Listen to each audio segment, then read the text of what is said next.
On est quand même composé à 60% d'eau et un manque d'eau peut amener à une atteinte ou une dégradation d'une fonction d'organe.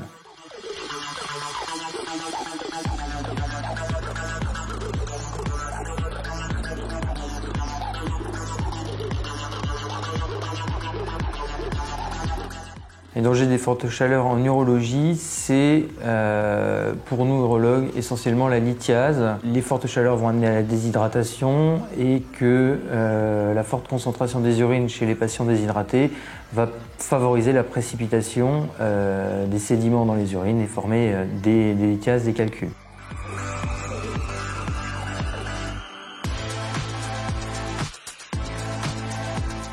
La lithiase, on parle de maladie lithiasique qui regroupe toutes les pathologies liées aux calculs rénaux. Le terme générique c'est lithiase, le calcul est un petit peu la conséquence de la maladie lithiasique.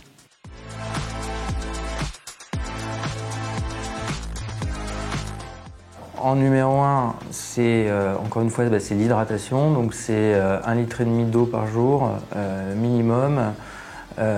Et s'adapter si la température dépasse les 30-35 degrés, il ne faut pas hésiter à monter à 2 litres. Une alimentation variée, éviter une surcharge en protéines animales, alors c'est la période des barbecues, mais pas matin, midi et soir, on va dire.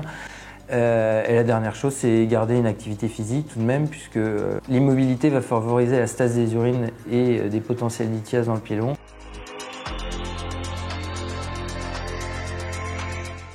Les signes cliniques d'une déshydratation sont assez simples.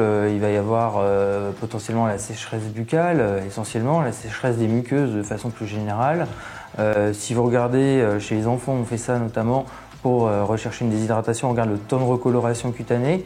Donc vous appuyez simplement sur la peau et vous regardez si vous mettez plus de 3, 4, 5 secondes à reprendre une couleur normale. Ça peut être un signe de déshydratation. Il y a la persistance du pli cutané aussi. Ça, c'est essentiellement chez les enfants et chez les personnes âgées qu'on peut retrouver ça. C'est-à-dire qu'on va pincer la peau et si la peau ne se déplisse pas suffisamment rapidement, ça peut être un signe de déshydratation. Alors, si vous faites une pathologie thiasique type colique néphrétique, effectivement, la prise en charge elle est essentiellement urologique. Ça n'empêche pas de se rapprocher de son médecin généraliste qui pourra vous prescrire les examens, notamment d'imagerie et de prise de sang avant de venir voir l'urologue.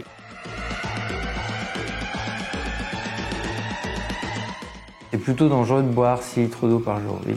Non, il ne faut pas tomber dans l'excès inverse non plus. Boire 6 litres d'eau par jour, vous allez créer une hyperhydratation. Une hyperhydratation, ça va diluer votre sang, ça va augmenter artificiellement votre diurèse. Il va y avoir potentiellement ce qu'on appelle une hyponatrémie, c'est-à-dire une diminution du taux de sodium, de sel dans le sang et dans le corps. Et les hyponatrémies peuvent être notamment des causes d'œdèmes cérébraux ou de pathologies potentiellement graves comme celle-ci.